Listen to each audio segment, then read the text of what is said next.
ఇక రాజధాని అమరావతి నిర్మాణ పనులను సీఎం చంద్రబాబు పునః ప్రారంభించారు. తుళ్లూరు మండలం లింగాయపాలెం, ఉద్దండ రాయనిపాలెం వద్ద ఏర్పాటు చేసిన కార్యక్రమంలో ముఖ్యమంత్రి పాల్గొన్నారు. భవన ప్రాంగణంలో మంత్రి నారాయణతో కలిసి చంద్రబాబు పూజా కార్యక్రమం నిర్వహించారు. సిఆర్డీఏ కార్యాలయం పనుల ద్వారా రాజధాని నిర్మాణాన్ని కూటమి ప్రభుత్వం పునః ప్రారంభించింది. 160 కోట్లతో నాడు 7 అంతస్తుల్లో కార్యాలయ పనులను సిఆర్డీఏ చేపట్టింది. ఈ నెల 16న జరిగిన సిఆర్డీఏ అథారిటీ సమావేశంలో పనుల ప్రారంభంపై ప్రభుత్వ నిర్ణయం తీసుకుంది. సిఆర్డీఏ ప్రాజెక్టు ఆఫీస్ నిర్మాణాన్ని 2017లో ప్రారంభించింది. మొత్తం 3.62 ఎకరాల విస్తీర్ణంలో G+7 భవనాన్ని 2,42,481 చదరపు అడుగుల విస్తీర్ణంలో నిర్మించనుంది.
Very close to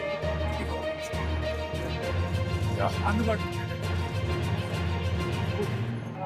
షెల్ కట్టేసి ఇది కాదు సార్ ఆ design was suppose to be very modern but ఇలా కట్టేసి పెట్టారు.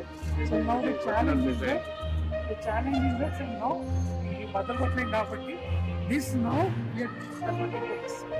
మోడర్న్ డిజైన్ సమ్ ఛాలెంజ్ యాక్చువల్గా ఏమి లేకుండా ఏదైనా పెట్టి జాబ్ 5 కోట్ల మంది అర్థం చేసుకోవాల్సిన అవసరం ఉంది. ఇబ్బందులున్నాయి, ఆర్థిక వెసులుబాటు లేదు,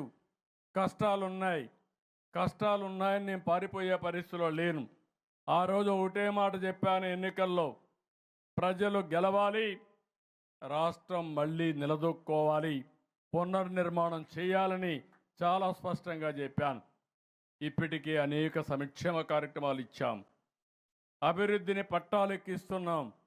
అందులో ఒక మెట్టు అమరావతి ఈరోజు సిఆర్డీఏ ఆఫీసుని పునఃప్రారంభించడం. దీంతో అమరావతి పనులన్నీ పట్టాలెక్కి స్పీడ్ పెంచే పరిస్థితి తీసుకొస్తాం.